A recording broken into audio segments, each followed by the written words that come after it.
Determinemos si es correcto el siguiente razonamiento.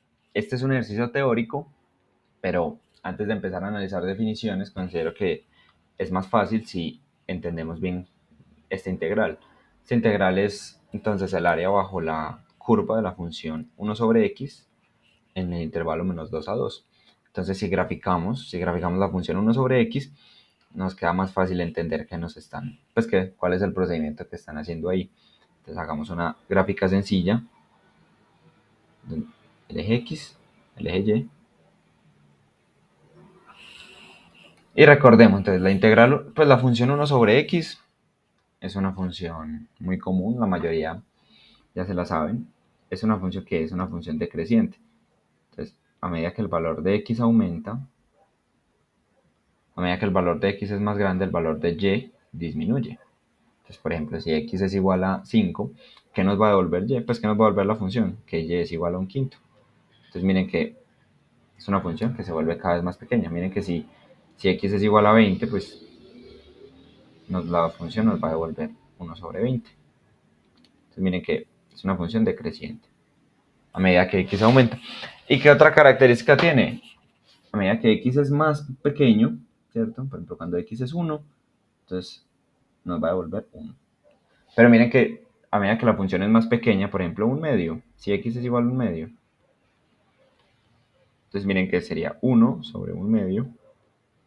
El 1 lo podemos reescribir como 1 sobre 1. Si hacemos distributiva, pues ley de la oreja, y nos queda 2, ¿cierto? Entonces miren que a medida que x es más y más pequeño, un medio, entonces, ¿qué nos va a devolver? Nos va a devolver 2. Un veinteavo nos va a devolver 20. Y miren que esto continúa hasta infinito. Miren que un número muy, muy cercano a cero, un número muy, muy pequeño, por ejemplo, 1 dividido 9.999, un montón de 9. Miren que este es un número muy, muy pequeño, casi cero, y si nosotros lo aplicamos en la función, ¿qué nos va a devolver? Nos va a devolver el número de 9.000, pues este número acá.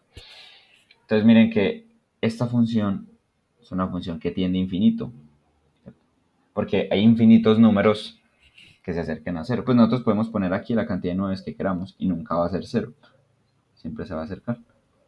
Entonces miren que acá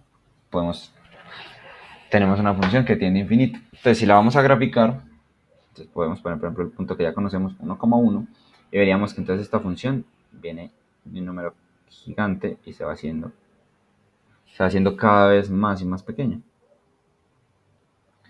Y miren que al lado contrario, más pequeña, pero miren que acá tenemos una asíntota.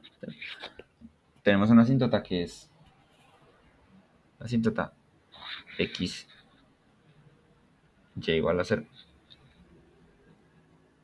No, sí, x igual a 0. Miren que esta función nunca va a ser 0. Pues x nunca será 0, porque 1 sobre 0 está indeterminado. Entonces esta es una asíntota a la que se acerca.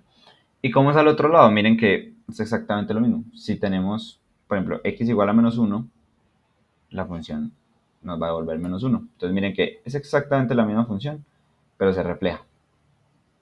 Entonces, el 1,1 se vuelve menos 1, menos 1, y entonces todo continúa igual. Entre más grande es el número negativo, pues más pequeña es la respuesta. Y también se acerca a infinito.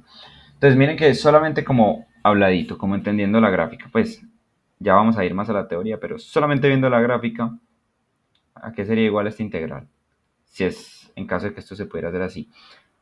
Miren que esto como tal no lo podemos hacer de esta forma, pero ¿a qué es igual esta integral? Esta integral sería igual a esta área, por ejemplo, digamos que aquí queda el 2, esta área menos el área roja acá.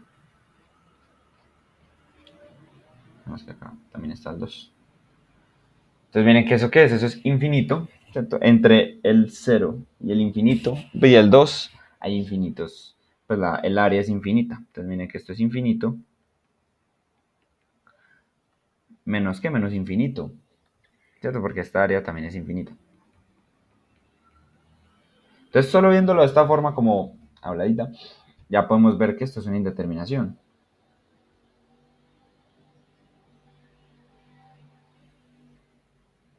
Entonces, ¿cómo va a ser este razonamiento?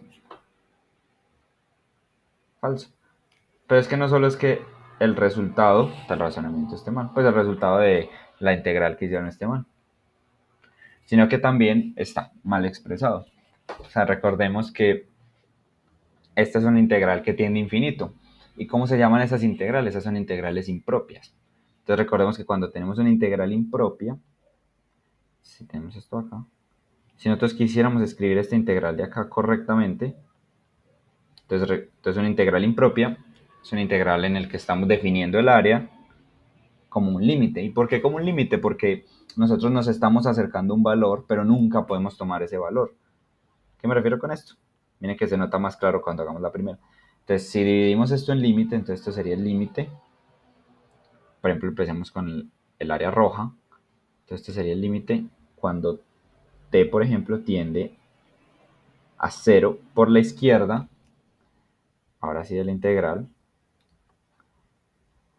Desde menos 2 hasta t.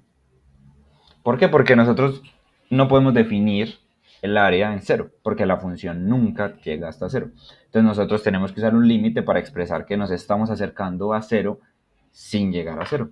Entonces miren que esta es la integral desde menos 2 hasta t, donde t es 0 por la izquierda de x de x. Entonces miren que esta sería esta área que tenemos acá. Más, entonces ahora tenemos el límite cuando t se acerca a 0. Ahora por la derecha, miren que aquí nos estamos acercando a 0 por la derecha, pero nunca se vuelve 0, de la integral desde t hasta 2. Entonces miren que si quisiéramos, primero si quisiéramos expresar la integral que estamos resolviendo acá, no la podemos escribir así, la tenemos que escribir como dos integrales y expresar límites, pues como una integral impropia. Entonces esta es otra justificación de por qué no podemos hacer el razonamiento. ¿Y cuál sería otro? También miren que rápidamente, estamos haciendo, pues, ¿qué procedimiento se está haciendo aquí? Miren que este es el teorema fundamental del cálculo. Acá se está usando la segunda parte del teorema fundamental del cálculo. Y este que nos dice que la función debe ser continua. Y miren que esto aquí es una discontinuidad infinita. En otras palabras, nosotros no podemos cumplir la definición de una función continua, que sería, como de la forma más sencilla de entenderlo, es una función que podemos dibujar de un solo trazo. Esta es una función continua, mientras que una función discontinua sería una función que sí o sí deberíamos levantar el lápiz para continuar. Y miren que 1 sobre x es uno de los ejemplos más comunes que se utiliza para hablar de las funciones discontinuas. Entonces, como tenemos una discontinuidad en x igual a 0, entonces ya podemos confirmar que no podemos usar este procedimiento. Y pues por lo tanto, el siguiente razonamiento sería falso. Universidad Nacional de Colombia. Proyecto cultural, científico y colectivo de Nación.